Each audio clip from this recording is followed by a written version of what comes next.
In this first part of how to properly tune the Jaguar V12, I'll show you how to check and adjust the parts that are most commonly misadjusted on these engines, the throttle linkage.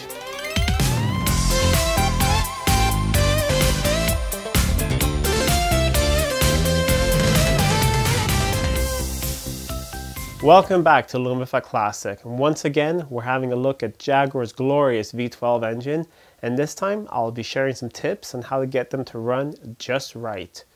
If you're new to my channel and you're into old Jags, old V12s, or just old classic cars, or just cars in general, I highly recommend that you subscribe to my channel. I put new videos every week.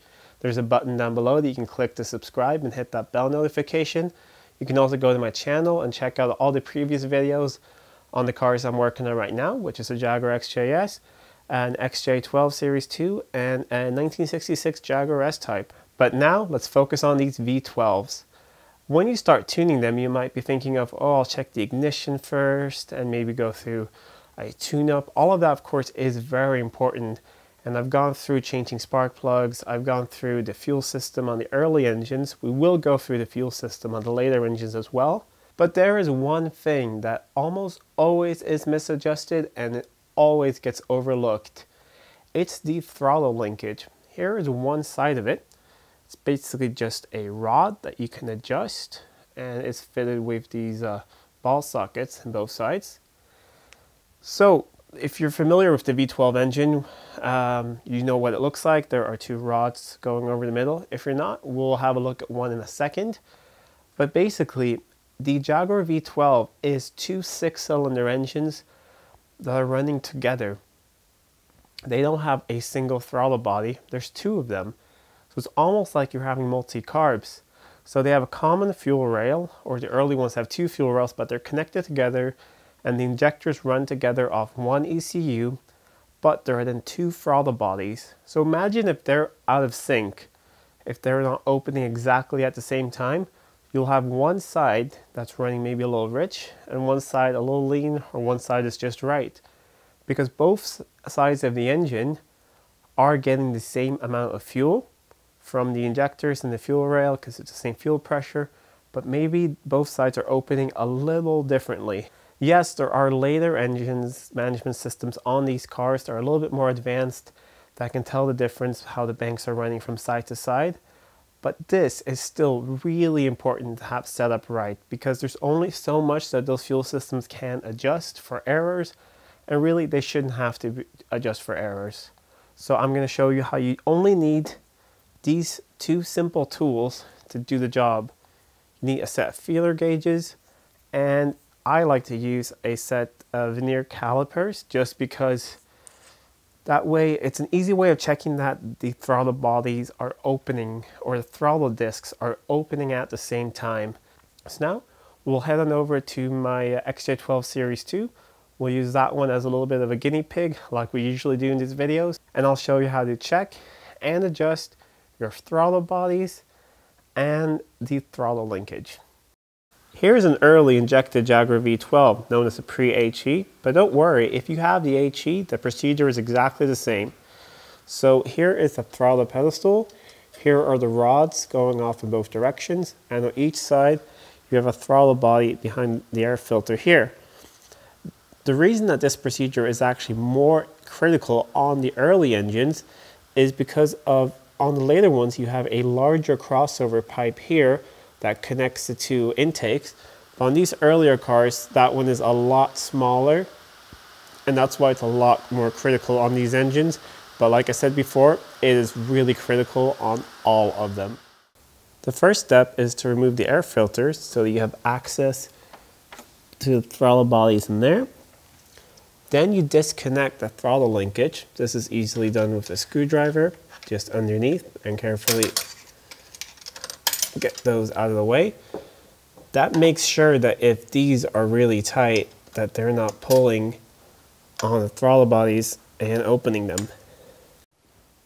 Then you grab your feeler gauge and you're going to measure the distance between the throttle disc here and the surrounding throttle body here.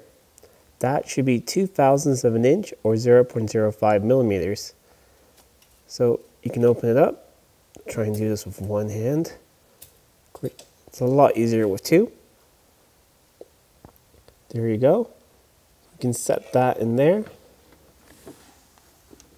And then you can adjust the throttle stop here until it's open just enough so that you can get this feeler gauge in, but you can't get a thicker one in, and a thinner one, if you have one, is just basically flopping around in there, and you have the perfect amount of drag.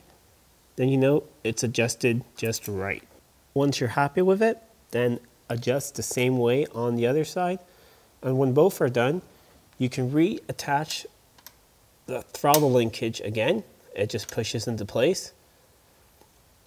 When you do this, you can check once more with a feeler gauge that that gap hasn't increased. It's not going to decrease, but it might increase. If it has, then your rod is too tightly adjusted. There is supposed to be a little bit of play in these rods because they are able to expand with heat, and they'll get a little tighter when the engine heats up. So when they're cold, there should be a little bit of play in them. What I like to do if I'm unsure of the condition of the car or who has touched it last, I take these rods off and I measure them.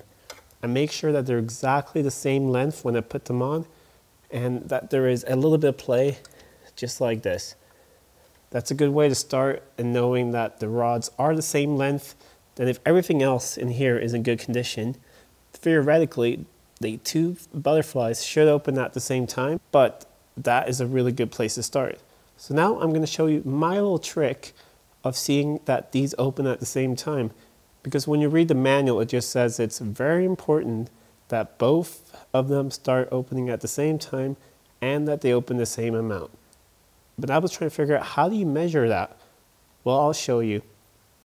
To use this method, you have to be a little creative, but trust me, it works, and it's a great way of checking that your throttle linkage is correctly adjusted, and to help you adjust it correctly with tools that most mechanics have at home. Use some type of device to prop up throttle. I've chosen a screwdriver here, and right now the throttle is open almost fully, just for demonstration purposes to show you easily on camera how to do this. But when you check that they open at the same time, you should check it at different throttle openings. So start by just a little bit, so maybe you'll have a drill bit or something that you can keep between the stop and here, but I've just chosen to open it fully to show you here on camera. Because then you go to the throttle disc here, and I can see it's open a lot of the ways,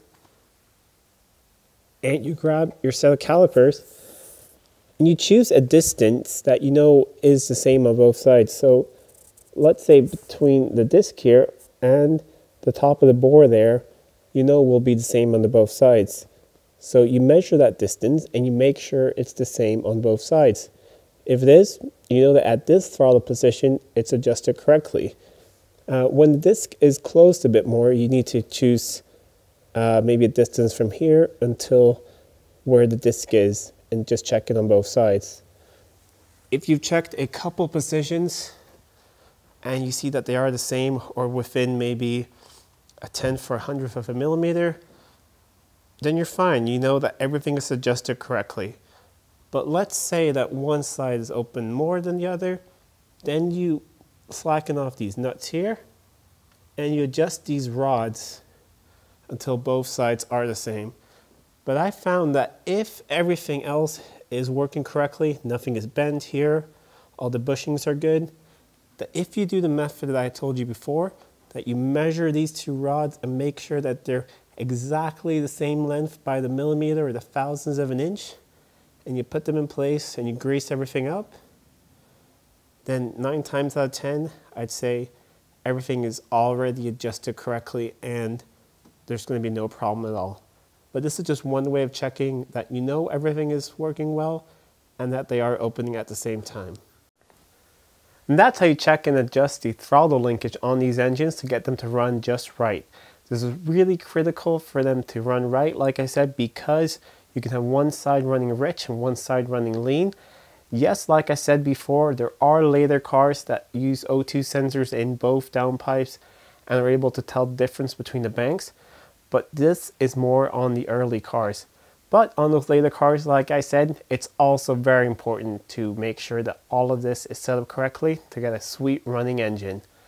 So this was the first part in this video. It will be a video series on tuning these engines. In the next episode, we will have a look at the distributor, which is often a little problematic on these engines as well. There's weights inside that sometimes stick due to the heat.